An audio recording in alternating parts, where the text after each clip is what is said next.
Hey, okay, it looks like we have liftoff. Okay, my name is Rufus Opus. I am with Applied Hermetics and Academia Hermetica now, and constantly expanding my internet web footprint thing. I'm here today with BJ Swayne, my good friend and author of Luminarium, most recently as a published book, I think. Right? Is Yep. that right? Okay. And you've also done how many of the Heaven and Hells have you done? We've done two Heaven and Hells. We have another one on the way soon, hopefully. Right? And that's an anthology of essays and ideas about the occult and magic from a what like a Bulimic OTO perspective, but yeah. sometimes we get authors that are not from that background, or maybe authors that were formerly of that background. Well, I don't know how many people out there really know enough about you to. I think everybody that watches anything that I do watches what you do too, right? We have the I would same audience. I think. recommend Yeah. Okay. more Cool. about So they know that you've written Living Spirits and Luminarium, that. and I would like you to explain what your motivation was in trying to write books about magic that people would do. Well, I think when I was a kid, I noticed that there were a lot of people who liked to talk about magic as if it were a form of psychology or as if it were just some way of engaging in some sort of ritualized drama in order to get certain types of feelings or experiences rather than magic to actually do something or accomplish something. And a lot of people didn't believe in the spirits and gods and whatever other beings were talked about in magic. They thought of them as archetypes or as symbols. And I found that incredibly frustrating. Mm-hmm. And as I got older, it always felt like there was an imperative to try to help bring people to doing magic in an actual sense and exploring magic as a real thing that could impact the world and engage reality outside of just our minds and our perceptions. Mm-hmm. And I mean, of course, everything that we experience in reality, we experience through our minds and our perceptions, but that doesn't make those things that we experience less real. It just makes our interpretation of them subjective. And so I think finding a way to accept that, sure, our interpretations are going to be subjective, but that there's still some sort of fundamental objective basis to the things that we're experiencing and the things we're interacting with and the things that we're attempting to do is important. And so for a long time, I tried to teach classes locally through the Mm-hmm. OTO. And How'd that then work for you? Did you have a lot of attendance, or? uh, it would move up and down. I think we had a lot of people who liked to attend the classes here. The community here is pretty good, and Yeah. I have a question for you about that? Actually, a follow up real quick. Did you like locally we have the local occult bot. We start over here. The local OTO body has a Tuesday night ritual magic workshop, and it's been the longest running thing that they have at Leaping Laughter. I think they've moved it over to Zoom for the pandemic, but it's run by the local body master, and he's been doing it, like I said, for years. And when I would go, the people that were attending regularly were people who were not regularly attending OTO events. So I was wondering if you had a similar situation like that in Baltimore, where you had the magical practitioners that weren't necessarily a part of the body, and then in addition to that, the body members, and sort of a blend. um, yes, for classes anyway. A Mm-hmm. lot of the time, particularly classes that I would teach, we had a lot of people who would frequent those Mm-hmm. who weren't necessarily joining the OTO. Sometimes we get people who they might take Minerval Mm-hmm. and not pursue anything else, but they would still come if there were classes that were or things that interested them. Sometimes for rituals that interested them. I think a lot of the rituals that we did here locally were kind of like your seasonal celebrations Mm-hmm. and things along those lines. Sometimes we would do series of planetary rituals or elemental rituals, but Right. the bulk of the ritual work outside of the mass was more of the just sort of seasonal recognition events. there Mhm. was definitely interest when we did some more of the spirit conjuration type rituals, and sometimes those would get some outside people, but it Mhm. kind of depended on how much people were able to hear about what was happening, I think. Mhm. When you were writing like living spirits, were you thinking about teaching a class on it at the time, or was it something that you were going to use to actually do more one-on-one outreach with people, or one-on-many outreach instead of, or was it just intended to be a book that Mostly just intended to be a book. It started out as a series of blog posts, Mhm. and as I did the blog posts, I realized that they basically were kind of on their own a large booklet, Mhm. and that it would be interesting to expand them and kind of address the ideas a little more thoroughly, explore some of the ideas that were mentioned but weren't really explored in the original posts. And Mhm. it was actually partially from a conversation with you where you asked how Aw. it all ties together Uh-huh. in practical, because the original blog posts were mostly just sort of like, well, here's this type of spirit and here's how you might work with that, here's this type, but it didn't present anything systematic or anything that looked at the overall worldview or that overall sort of animistic approach.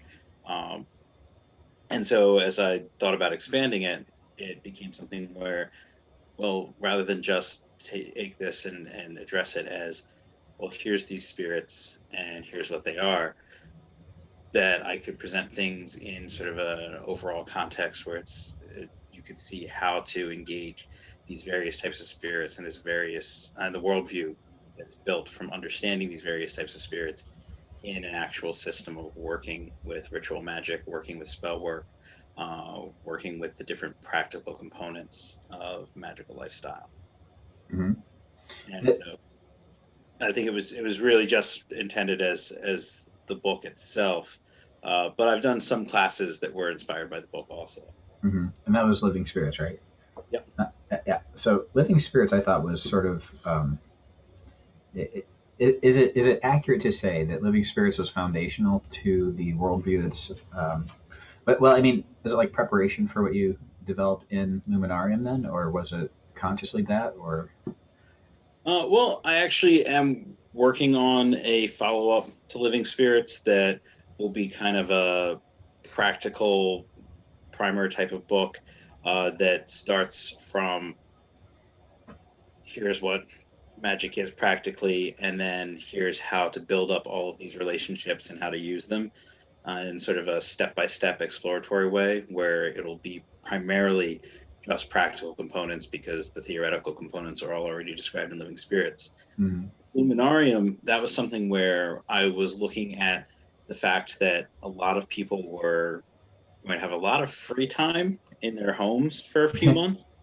right? And originally, I was just trying to write a pamphlet that was a series of rituals for people to use during that time, so that people who wanted to experiment with magic and conjuration and maybe hadn't done it before would have a simple means of engaging that. As I worked on it, which often happens with projects that I'm working on, it grew into more of a book than a pamphlet, and presented how to prepare yourself, how to develop yourself in order to do the rituals. Mhm. And so it wasn't necessarily intended as a here's a practical version of Living Spirits, but it does use the same magical framework and system that Living Spirits describes. Mhm. When I had completed Luminarium and had presented it to the people who kind of beta tested it for me, and there's parts of the book that describe their experiences where they wrote out what it was that they experienced, and that was included. One Mhm. of the things that became very evident is because it's sort of modular and you can make adjustments for your own personal leanings as far as what type of spirits or aesthetic you want to work with, but also the various pieces of it. If you're replacing a piece with something that does roughly the same thing but maybe connects with a slightly different spiritual agency, then you can also rework it for working with other types of spirits as well. Where the book presents working with angels and working with aerial spirits, it's very easy to adapt to work with the fair folk or with demons or with the dead. Mhm. And so overall, you end up having kind of a complete system of magic that you can pick up if you've never done magic before and run with, which was not the intention to begin with. It's just kind of what happened. But yes, the theoretical framework for it is the framework presented in Living Spirits. Yeah, I just flipped through and I saw 3 different traditions that you've brought together here. There's the something from the Greek magical papyri for a ritual for a lamp, with lots of wonderful words of barbarous intent, and then you've got a table for reuniting with an estranged friend, and then you've got these prayers that you say that's downright Catholic. It's very uh, and it's all part. I think it's all part of one ritual. I'm pretty sure. But I love the way that you actually blend it together in ways that are cohesive and still in harmony with one another too. I mean, it's like we have a lot of friends who are very much eclectic people, and they just kind of grab willy nilly and throw it all together without any, without paying a lot of attention to the overall end flavor of the soup. They just throw in everything in the kitchen sink, and it's like, okay, maybe we shouldn't do that. And I think a lot of that we can lay the blame of that directly at the feet of the Victorian Oh, British yeah. people. Yeah. They just kind of threw it all together and said it's the same thing. And a lot of people are still carrying on that. Um, it would be nice to call it the old Aeon way of thinking, but I don't think that actually is true anymore. I think it's just the way people are. There's definitely a lot of new Aeon things that take that approach. Um, the the whole corpus material on which the new Aeon is based takes that approach. Well, I mean, yeah, based. I'm sorry. I shouldn't laugh too much. Yeah. So, do you have to do any kind of special preparations for this Luminarium work? Is there anything are there self consecrations, or would it help to be ordained, or? Ordination probably helps because some of the core elements are definitely derived from sort of the Catholic grimoire tradition, but it's not necessary. Mhm. And there's some workarounds presented. For instance, it talks about making holy water in one point, and traditionally, holy water is something that would be made by a priest, and so you would have some form of holy waters when making holy water. And so I present an option for asking the Archangel Michael to consecrate water for you if Mhm. you have the sacrament of orders. Mhm.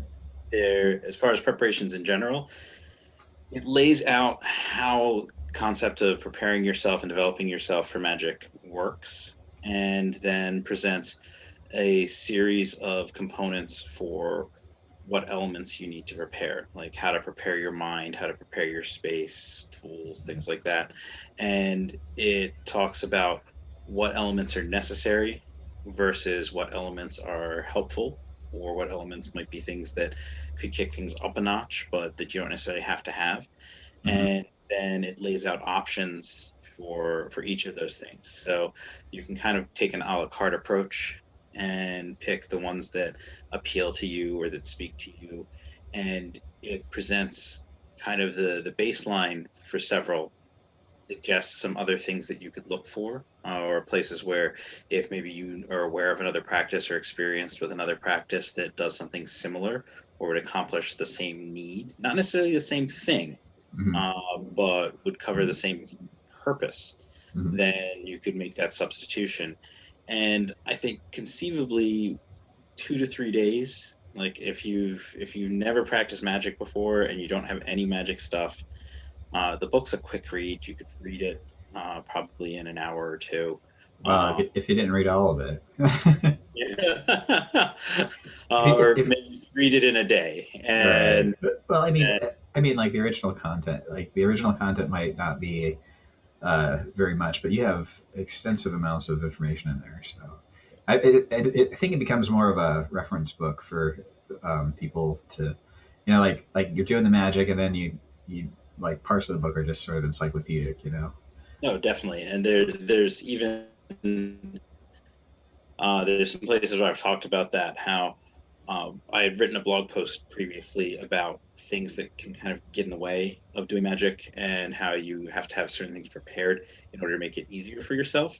Hmm. If every time you're going to go do magic, you're like, I have to put together this ritual, I have to print out the ritual and memorize it, I have to go Right. buy all these Go through tools. tables. Right. Then you're not going to do anything because you're going to look at that and be like, this is too much trouble. But if you have your set rituals prepared, if you have everything written out already or printed already, because Hmm. that's perfectly fine to do it that way. You have your box of your tools ready to go, so you can just pull them out. It's a lot easier to go ahead and do the thing at that point. Yeah. And so one of the things that I've always found a little bit frustrating and annoying is if I wanted to have a habit of doing prayers at dawn, then I'd have to go pull out a grimoire and pick which grimoire I'm going to pull the prayers from and look up the prayer in the grimoire and then do the prayer. And if I want to do multiple different prayers, then it's like Hmm. maybe two or three, four different books that I'm pulling them from. Yeah. And And if you got, grimoire I'm has sorry, all go the ahead. right there. So um, you've got multiple different options for daily prayers. You've got multiple different options for meditations, and so it's all there so that you can just pull it out and go, as opposed to having to pull things from different websites or different books and sort of Right. correlate everything you're going to be doing. Right. And you don't have to sit there and try to engrave a talisman in a planetary hour seconds before you have to actually start the ritual. Not that that ever happens to me, but maybe one time. We were trying to go through the third Goetia, and Mhm. we made it a pretty good distance in before we realized that if we actually conjured every single one of the spirits, it would be a really, like, it was like going to be like 2 year project just to do Mhm. the conjurations and the scrying of each of the spirits. But yeah, and there were mornings where we'd wake up and be like, oh, what are we gonna do? And we'd run over, and because we had like moments before our planetary hour was over and we had to get the talismans ready. But yeah, anyway, yeah, I like having one book that you can carry around. When we were young magicians, back in our youth, the three ring binder of shadows was sort of a thing. Where you print off things from the internet and cobble it together in your little three ring binder. And I don't know how many. I'm sure that the people still have them floating around here and there, but I like that your book has a complete beginning to end approach to it, and you can just have that in a circle with you for a lot of it. Do you Yeah, I thought you did a really good job of this. I must say, I'm a little jealous.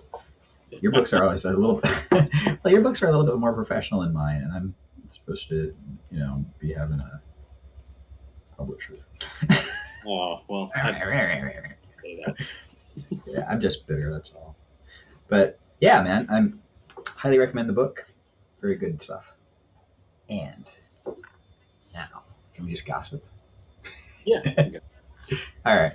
So, no, I'm just kidding. Did you have anything that you wanted to particularly address in our conversation today, or besides what we've already talked about? No, no. I figured kind of just roll with it. All right, cool. Because I want to keep doing this, and I'd like to hit you up for more information and commentary on things in general. Um, One of the things I've always enjoyed about our conversations off the internet is just sort of the way that we can fall into fraternal observations of our brothers and sisters in general. It might be fun to have a session where we discussed sort of where the currents are going in general with magicians and the occult in the future, because you're kind of I like to think of you as sitting in Baltimore, like crafting all these plans and everything, but then it turns out that you're actually working on things and doing stuff and talking to people and hanging out, and I'm like, man, and what is up with your schedule? We're sitting here at 5 o'clock and 4:55 in the morning, and I'm awake because I'm sick. What's your excuse? Well, I left my fencing club at 3 in the morning, What? and So why are you doing fencing so late? I mean, or early? Is it? I think it was just something that I've always been a night owl. I think I picked that up from my mother. My mother is a night owl also. And with having so many college students that I work with, for them it's easy to be out late at night. Oh, And so yeah. typically we'd have practices where they would get to the club sometime between 7 and 9 p.m. And then by the time I was done working with my youth fencers and then any adult fencers that weren't the college students, it would be about 10 before I could start doing lessons for the college kids. And so Mm. they were used to sticking around till sometime between 11 and 12. Um, So why not just show up then? and so that's kind of become the norm. And Mhm. then with the ones that I'm a little bit more friends with, sometimes we end up sitting around chatting and hanging out at the club. Or tonight, I was working on things for a big tournament that's coming up and trying to do the scheduling for all the referees Mm. that were going to be there. And so it's kind of convenient to do that sort of work once everybody's out of the club for the most part. I And gotcha. Yeah, and plus it's good for magic. If yeah, you're, the night schedule is always the best schedule for occultism, in my opinion. But I don't know, I've done a lot of solar rites since I've been with Harper for the last 8 years, and it's been a lot more daylight stuff because this is the time of day that we're usually waking up, and it's like I didn't think it would be that big of a deal, but you know, it I am rapidly running out of energies and electrons here. So well, I'm going to go ahead and wrap it up for now, just for now, temporarily, and we will definitely have to do this again sometime soon. yes, All that right. would be it. Well, thank you very much, BJ. Thank you.